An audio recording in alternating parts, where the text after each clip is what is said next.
Bismillahirrahmanirrahim. Assalamualaikum warahmatullahi wabarakatuh. Bu, masih semangat? Lemes amat kayaknya. Assalamualaikum warahmatullahi wabarakatuh.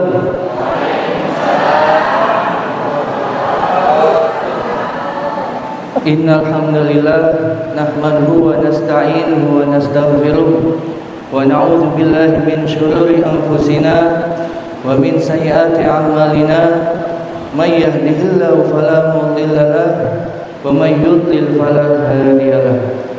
Asyhadu an la ilaha illallah wahdahu la syarika lahu wa asyhadu anna Muhammadan 'abduhu wa rasuluhu la nabiyya ba'dahu.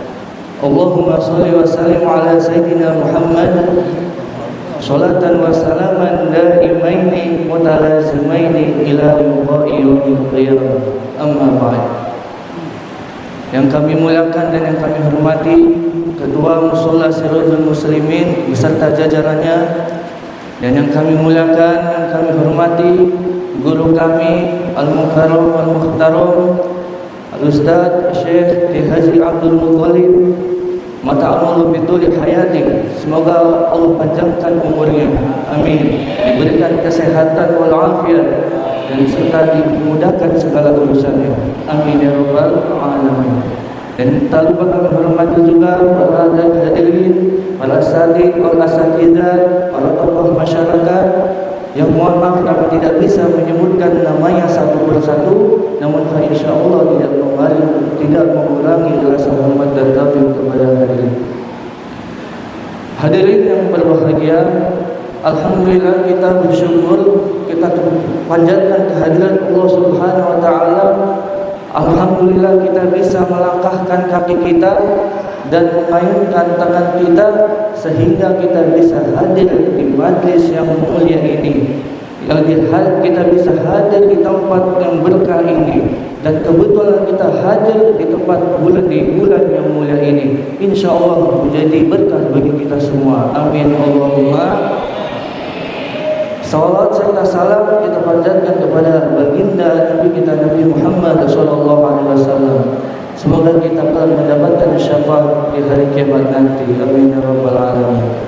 Bapak Ibu yang dirahmati Allah Subhanahu wa taala, alhamdulillah kita pada saat ini kita masih diberikan kesempatan yang sangat luar biasa sehingga kita bisa sampai pada tahun baru ini, tahun baru Islam 1446 Hijriah. Karena tahun baru, maka kita harus membuka lembaran baru, yang mana sebelumnya kita ini kurang baik, maka tahun ini harus lebih baik.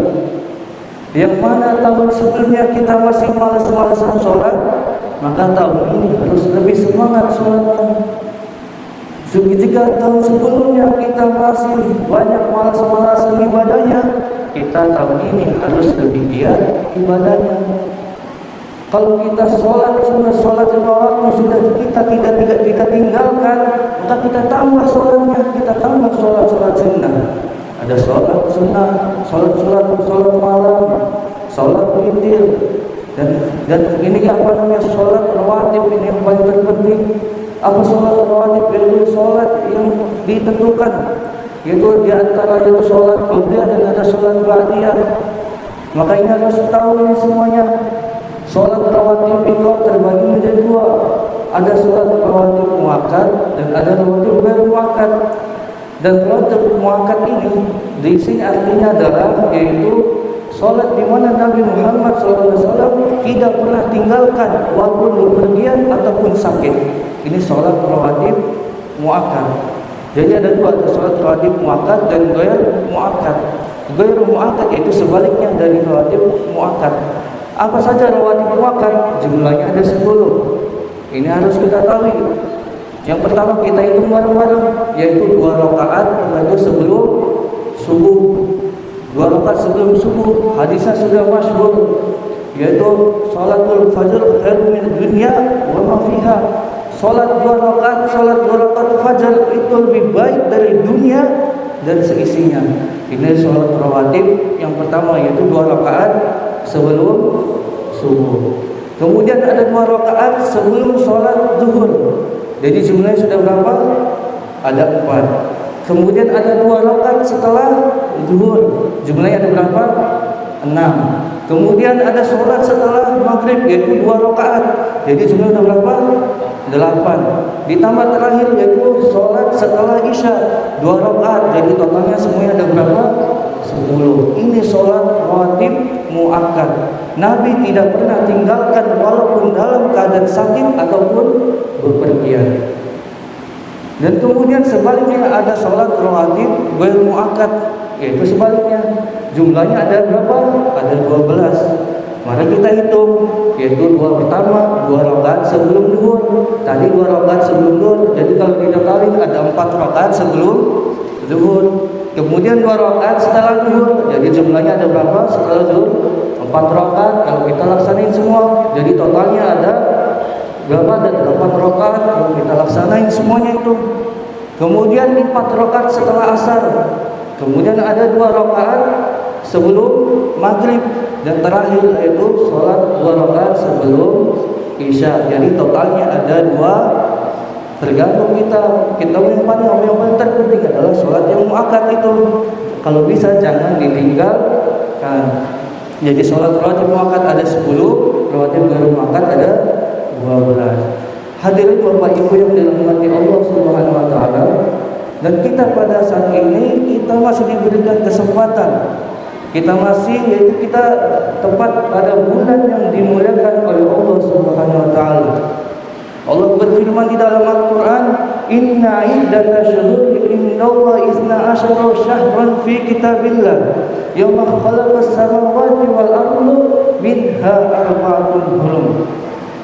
Sesungguhnya Allah ciptakan 12 bulan, dan di antara 12 bulan tersebut ada 4 bulan yang dimuliakan oleh Allah Subhanahu.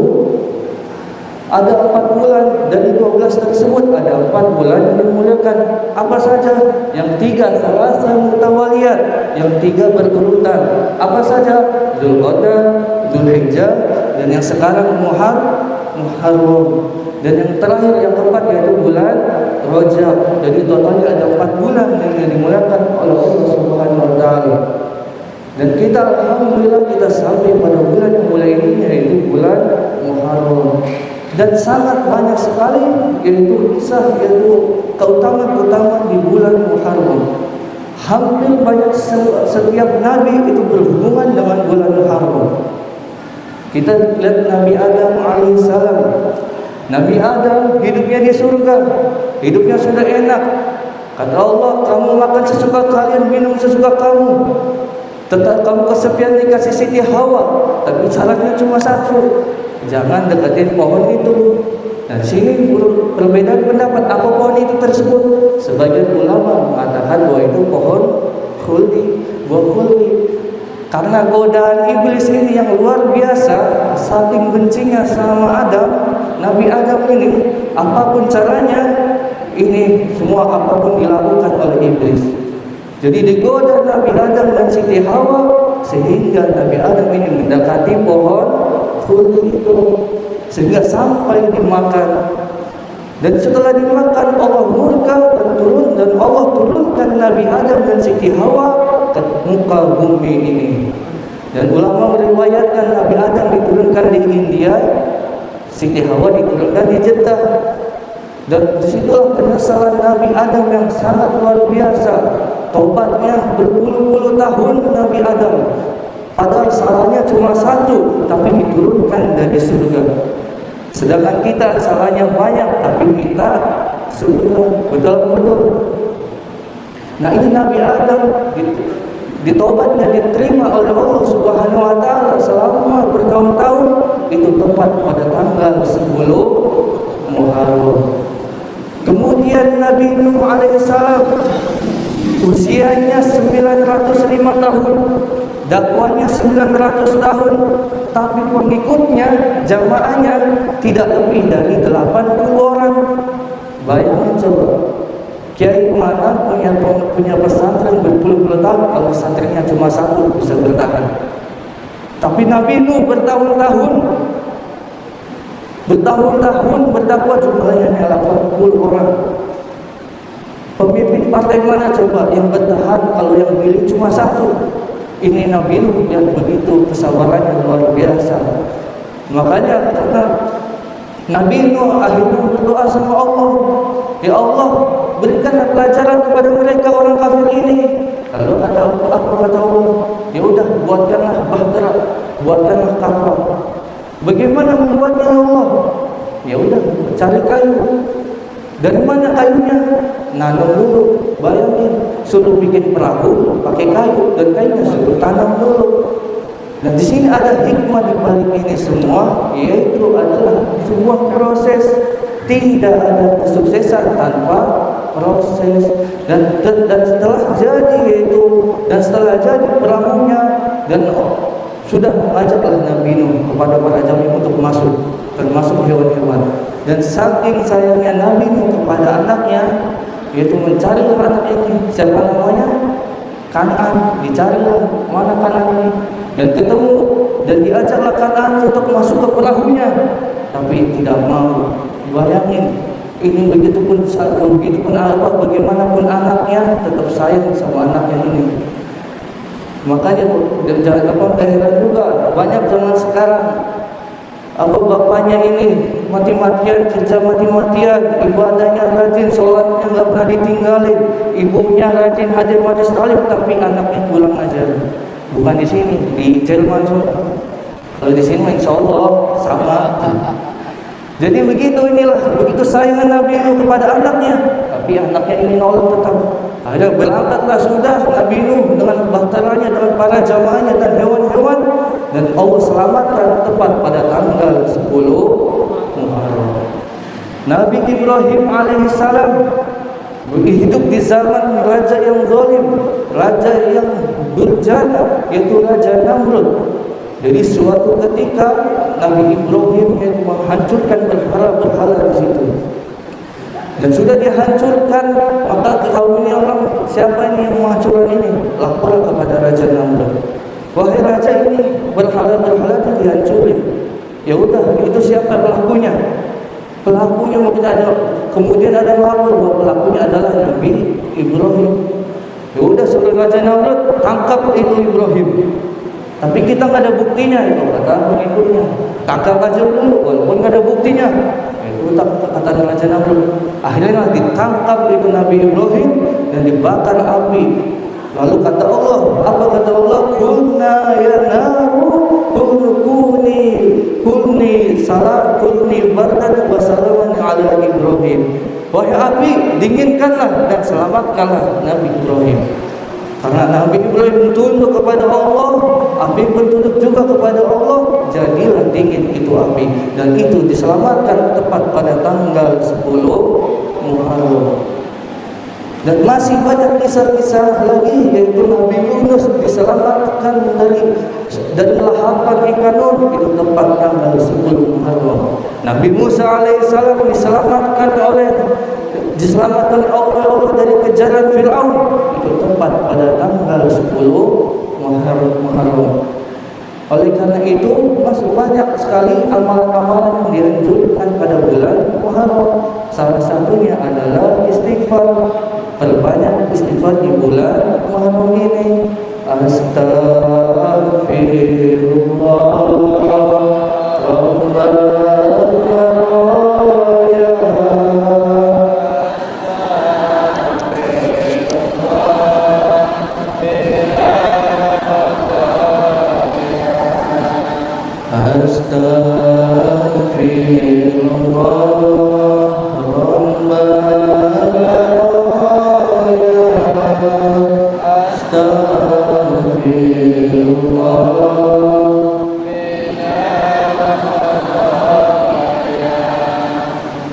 Dan perbanyaklah istighfar apapun bentuknya, sangat banyak bentuk istighfar. Istighfar Nabi Adam, Rabbana zalamna anfusana wa illam taghfir lana wa tarhamna lanakunanna minal khasirin. Kalau masih kepanjangan, la ilaha illa anta subhanaka inni kuntu minadz zalimin. Kalau masih kepanjangan, astagfirullahaladzim. Atau kalau masih kepanjangan, astagfirullah sudah cukup. Masih banyak amalan, masih banyak pintu-pintu kebaikan. Dan kemudian ada amalan yang begitu tepat di bulan Muharram, yaitu puasa Tasu'a dan puasa Asyura. Dan alhamdulillah kita mendengar pemerintah besok sudah tanggal 9 Muharram, dan puasa 10 Asyura dan puasa Asyura ini sebelumnya sudah diwajibkan sebelum diwajibkan puasa Ramadan. Maka kita pegang hadis riwayat Muslim, afdhalus siyam Ramadan syahrullah Muharram, dan sebaik-baiknya puasa setelah bulan Ramadan yaitu puasa Muharram. Dan ketika Nabi Muhammad ke Madinah bertemu orang-orang Yahudi, dan di situ melihat orang-orang Yahudi itu pada puasa. Lalu ditanya, kenapa pada puasa oleh Nabi? Wallahi hadza yaumun azim, ini adalah hari kebesaran kami. Najauhu fi Musa, diselamatkan Nabi Musa, diselamatkan Allah Nabi Musa dari kejaran Fir'aun, diselamatkan. Lalu makanya orang-orang Yahudi pada berpuasa. Lalu apa kata Nabi? Ana aula, bahwa saya lebih berhak. Maka Nabi Muhammad perintahkan kepada para sahabat untuk berpuasa pada tanggal 10 Muharram yang dinamakan Asyura. Karena keimanannya hebat para sahabat, ditanya, ya Rasulullah, kalau kita berpuasa tanggal 10 Muharram, tentu kita nggak ada bedanya sama kaum Yahudi. Maka kata Rasulullah, in baqitu qabilin ila la in qabitu ila qabilin la asumanna qablahu. Seandainya saya hidup di tahun yang akan datang, bahwa saya akan berpuasa di tanggal 9. Oleh karena itu, mari kita berpuasa. Insyaallah kita mendapatkan ganjaran yang luar biasa, yaitu bahkan dihapuskan segala dosanya tahun sebelumnya. Kurang lebihnya mohon maaf, akhirul kalam, billahi taufiq wal hidayah. Wassalamualaikum warahmatullahi wabarakatuh.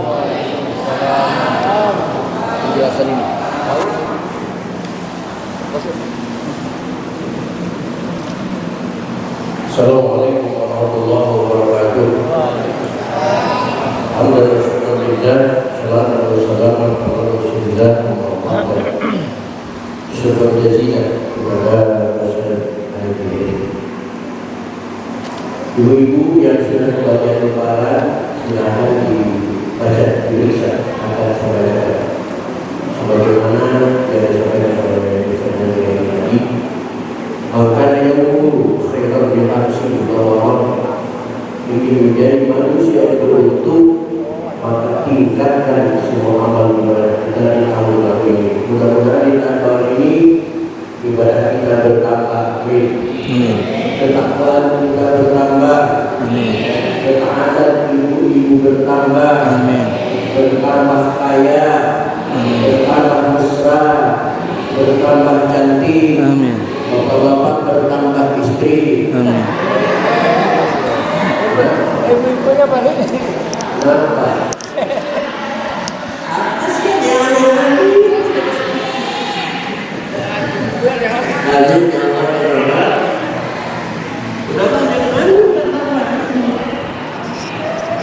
Di lebaran sudah dikasih tahu Nabi Muhammad SAW berkata, "Ihtasibullah wa yughfir sana qablahu."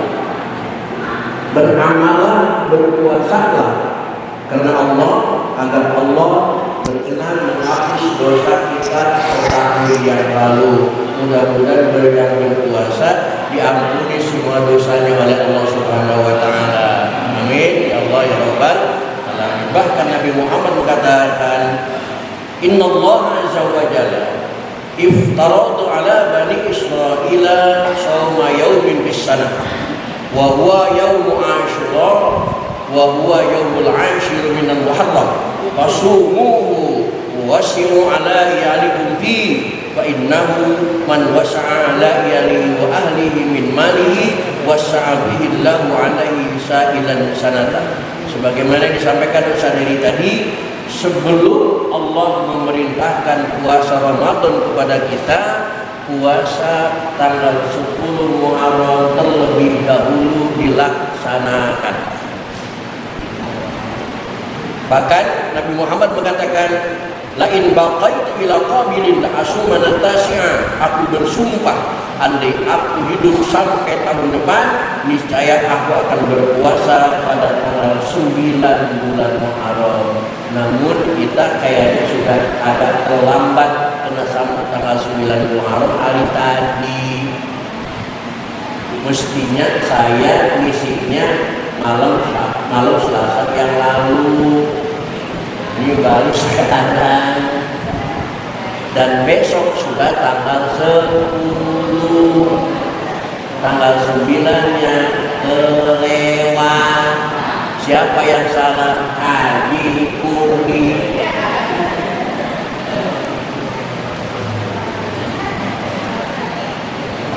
Bagi ibu, bapak-bapak yang mau berpuasa besok, lihat dapat niat puasa Asyura, Tasu'a dan Asyura. Tasu'annya tidak usah dibaca. Besok puasa Asyura.